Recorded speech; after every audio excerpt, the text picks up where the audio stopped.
Good evening, I'm Oral Gibbs, and welcome to Speaking of Everything. And for the first time on Speaking of Everything, I have this evening the director of the General Pension Fund of St. Martin, Ms. Putten. How are you doing?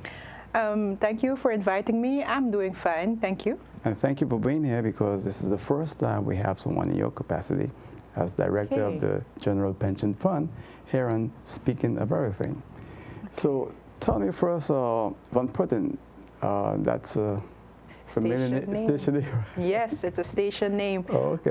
Well, originally Van Putten, the Van Putten family name comes from Statia. And well, if you trace it even more in the back, then we all come from Holland. Of course, it has a little something to do with the slavery times. Yeah. I was born and raised in Aruba. And yeah, after that, I went to study in the Netherlands. Mm-hmm.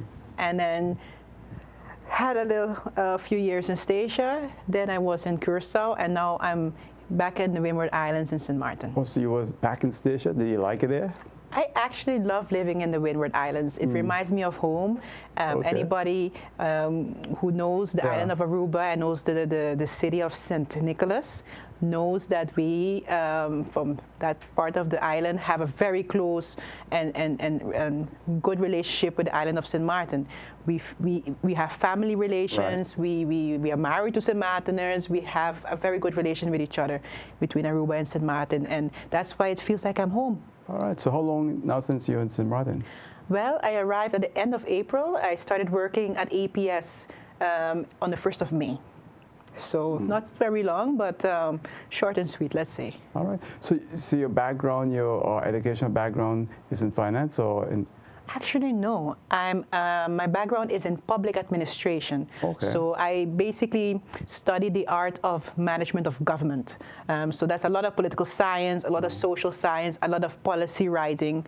I also added some extra things in my education which have to do with, for example, Caribbean literature, Caribbean politics, African politics, just to be able to have a broader scope when it comes to making policy and advising on policy when it comes to public administration. It's quite amazing because we're not seeing many young people from St. Martin these days going and studying public administration anymore in the Netherlands. I must say, back in the day in Aruba, when I got this crazy idea to do that, it was basically because I went to this college fair. They used to organize this every year. Mm-hmm. You would have people from the civil corps in a room behind a booth talking about what they do on a daily basis.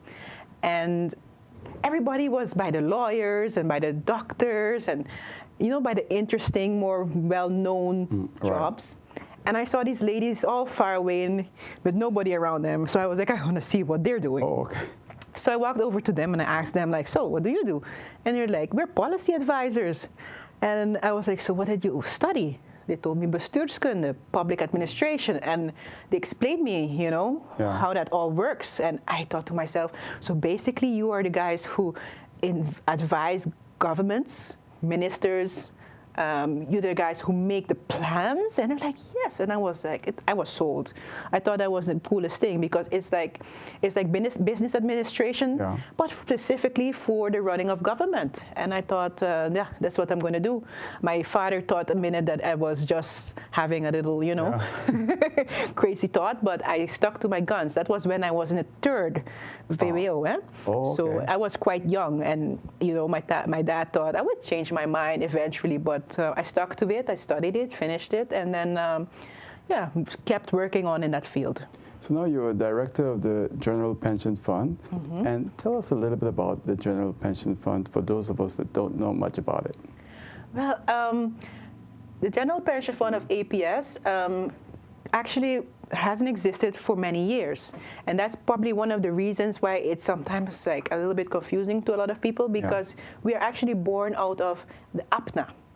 And that organization everybody knows because from many, many, many years, the APNA, the pension fund from the Netherlands Antilles, is where most civil servants and a lot of organizations who fall under the government had their pensions. And with the change that came across after 10-10-10, the pension funds got split up. Right. So you had APNA And then you had APC, that's the pension fund from Curaçao, APS, the pension from St. Martin, and then you also had PCN.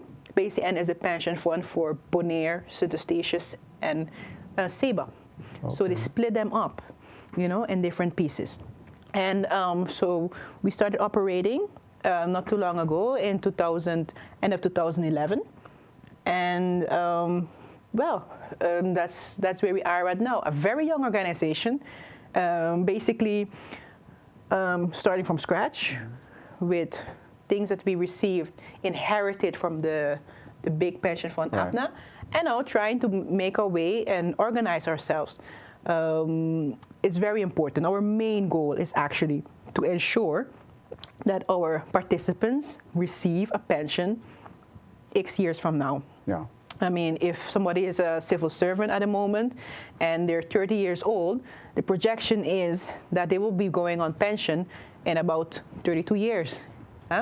My task is to make sure and ensure that the monies that we have now and the monies that we will receive in the future will be sufficient to be able to pay out that pension. So it's a hefty task, but it's also a very joyful task because you know that you're working on ensuring that people will have a fair and good pension in the future. Now, the persons that are insured in the pension fund, right, the members are basically civil servants? Basically civil servants, so every government department that you can think of falls under us, but also, for example, the social economic raad, but for example, all the schools, a lot of the schools fall under us. The central bank, for example, employees fall under us. So it's a mix. What about government-owned corporations that are set up as NVs that are working outside of government but are owned by the government of St. Martin? Are they also members of the pension fund? No, we don't have that many of those type of organizations as yet. It is possible for them to become part of the pension fund.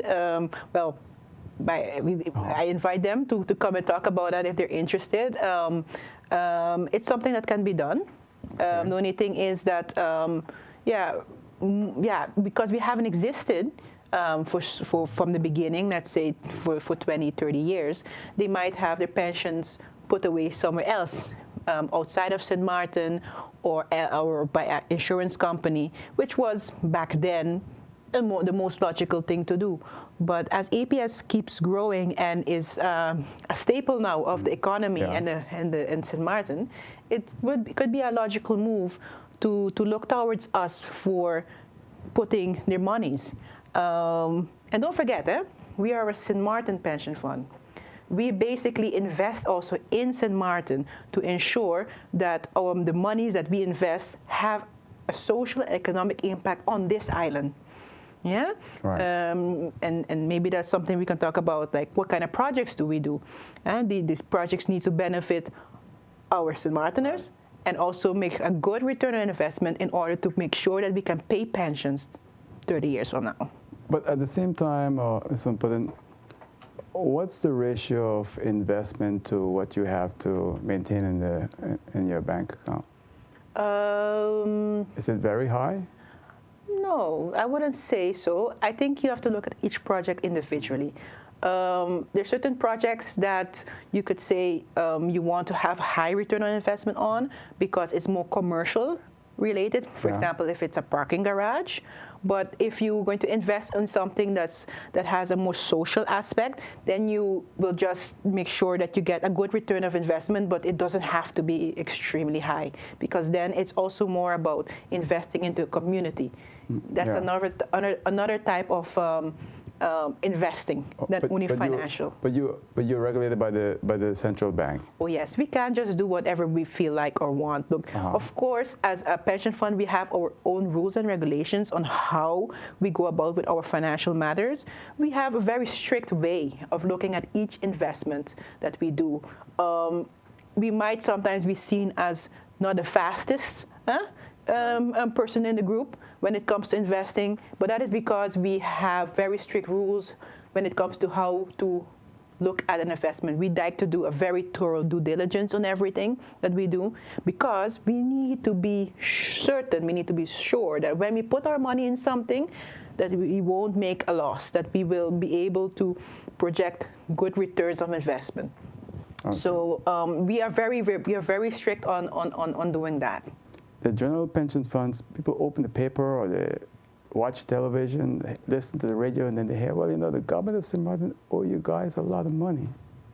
Well, that was a really big issue a couple of years ago, but in October 2015, we worked things out with the government in such a way that we have an agreement that basically outlines the way in which government is going to pay those monies back to APS. So we are expecting those monies to come in at any moment, and that will also help the pension fund be even in a better position for the future. Okay. Yeah. You also got a nice gift for 1 guilder recently. I guess you are referring to the piece of land that we received at Welgelegen. That's really close to the hospital, for those who don't know, in the back of the Coca-Cola company. Yeah. We received that land indeed. What we are going to do right now with it is develop it. We're going to put houses in that location. We are gearing now towards a very specific market, which is our participants. Okay. I mean, there are a lot of civil servants and who are really looking forward to having their own home. But it's very expensive in St. Martin to do that. To purchase land is also very... Yes, first you need to purchase land, which is extremely expensive. Right. Then you need to go and get a mortgage to put your own house. And it's not something that you do easily.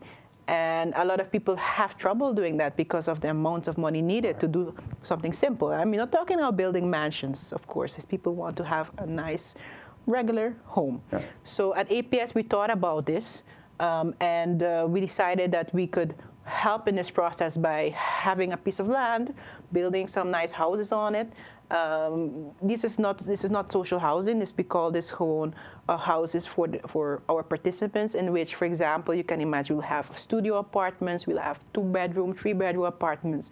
We'll also have like townhouses with, for example, 2 or 3 bedrooms with parking available, gated, safe community in which participants who are interested can purchase a home. And what we're also looking at is, for example, starting a mortgage bank. We are right now in the middle of looking at how we would be able to effectuate such a plan. That will also help, for example, the people who want to purchase such a house also have, like, for example, an APS loan. So you will be able to finance your house with us at a good rate and have your own home. At a good rate, would it be, when I built my first house, the interest was almost 14%. That was 1991. Wow. Now I think interest is around 7-8% if you're a good customer. So I'll be looking for APS to come somewhere around 4 and 5% on a month. Well, I can't promise anything, but we will come definitely with a good competitive rate. And it's something that also is very important because we are looking towards our participants who are all good customers in our eyes. Yeah. So we do want to make it possible for our up and coming young people to be able to own their own home. And do you see that materializing in 2017? Actually, we just had a groundbreaking 2 weeks ago. But I mean the mortgage bank area. The mortgage bank should be up and running in next year. Yes. 2017. Okay. Yes. What other projects you all have? A parking garage, I understand? Yes. As most people have seen, I think in the media, the new government building has just been opened, and right next to it there's a parking area. Yeah. That parking area has been purchased by APS, and we are going to erect a parking garage there. Also for those who work at the new government building, but also for the rest of the public who would like to use safe and good parking. As we know, the parking situation in St. Martin is a mess. I mean, this morning I had that problem finding a parking space also. So it's something that's really needed. So that parking garage, will it be built in a way that it fits in beautiful into the whole area? I think so. Yeah, I think we need to make use of the look, of things in St. Martin. And for example, at Mary's Fancy, that's another project of ours. That's a very cultural place. Even my grandmother used to go dancing there back in the day. And everyone who has been there in the past is reminded of the historical value of the building, but also of the beauty of the location. It is, even now, that is not exactly, let's put it, it's now a bit in ruins. Right. It still looks majestic, and we want to come back with that. You're going to restore it? Yes, we're going to restore it. That's going to be very expensive. It's going to be expensive, but somebody's got to do it. Somebody's got to go and take care of the historic elements of St. Martin. Look, if you basically just get rid of everything that is historic and say it's too expensive to do this, you are going to lose the things that make St. Martin. This is a very historic building. It's been there for many, many, many years. It goes back to the 1900s, and I think that's something that we need to cherish and take care of. You know, when I was a little boy and I go to St. Peter's coming back, you'll see visitors staying there. There was a guest house, the swimming pool, really beautiful grounds. So restoring that, I think, will be really, really great. Yes, that the restoring of the plantation halls, for example, will start soon in the beginning of 2017. My plan would be to house the APS offices in that building also. Also keeping it, in its original look, monumental building. So I'm seeing great things happening in that area when it comes to Mary's Fancy, and there will also be some commercial buildings on that property. There's some little cottages also that we'll be restoring. I think for most people that remember that area, they have some nice cottages there that we will also be restoring back to its old, beauty. Right. And it's something I think that that needs to happen. We have to take a lot more pride in our historical buildings in our history. And you all will have, you said, commercial buildings there for rental also? Yes, because there's a lot of space, and it's very much possible that we'll be able to rent some commercial space. So it could be something very interesting for those interested. Now, for people who don't understand how pension funds work, you also invest outside of St. Martin too, right? We invest mostly in the stock market and outside of St. Martin. We do that very prudently. That's very risky sometimes. Huh? Well, we only do things that have a very, very, very low risk. So we have people working at our offices that are specialists in that area. Yes, we do have those people here in St. Martin, and they assess on a daily basis how things are going, and basically we look to get a good return on investment on those things too. And of course, markets don't always do exactly as you want to do. If they did, we would be even bigger, of course, and we would all be rich, everybody in St. Martin. But we do real well. At the moment, we're doing real well in our international investments. I happen to have seen a report today that made me very happy. So that's something that we take very good care of. First time on the program, and you've been on other television shows before? No, you're my first. Okay. All right. That's good. The thing is that we hear so much about the pension fund, and for civil servants, they are familiar with it, but most of the general public is not too familiar with it. You were telling me during the break you're also going to have some communication plans with your membership? Yes. Like in the Netherlands, most pension funds, all pension funds fall under the Dutch Central Bank, and the Dutch Central Bank requires, a certain way of communication from the pension funds towards its participants and its pensioners. And we at APS feel that maybe, even though it's not maybe the same here in the Caribbean, having those type of requirements, we feel that we don't have to wait, we don't have to sit and wait to be told that we need to communicate more and that we have to communicate better. So this in the 2017, the participants and the pensioners are going to notice that we're going to do something different. We want to get closer to our people, our participants and pensioners. So we're going to ask them, what do you think we should be doing? Yes, I'm a director and we have a board and we have people working for us in the offices, but it's also very important to get a feel for what people feel we should be doing. I want to have a feeling that I'm doing something that they feel they need. For example, I would like to know, for example, if our pensioners would like to have an APS Facebook page or maybe an APS app. Maybe they would like to have more digital communication via our website, a special portal where they could log in and see all their pension information just like that. That would be good. Yeah, so those are things that can be done, but I also want to talk, to our people and find out, hey, are you interested in this? Is this something you would use? The younger members will definitely go for that. I used to think that is mostly the younger members too, but a lot of the older people like being able to communicate via Facebook. A lot of older people are on Facebook. They might not be as active, but they're there. They're looking, they're sending private messages. A lot of research shows that the demographic of 45 and up is on Facebook. So we shouldn't think that because people are older, especially the people over 60, that they don't use Facebook. It's not true. A lot of them have it on their phone. Okay. I can't get them on my show. When I look at the figures for my show online, I have my biggest audience, 45%, is between the ages of 24 and 35. And then it goes down to those above 45. So I'm glad to hear from you that it's...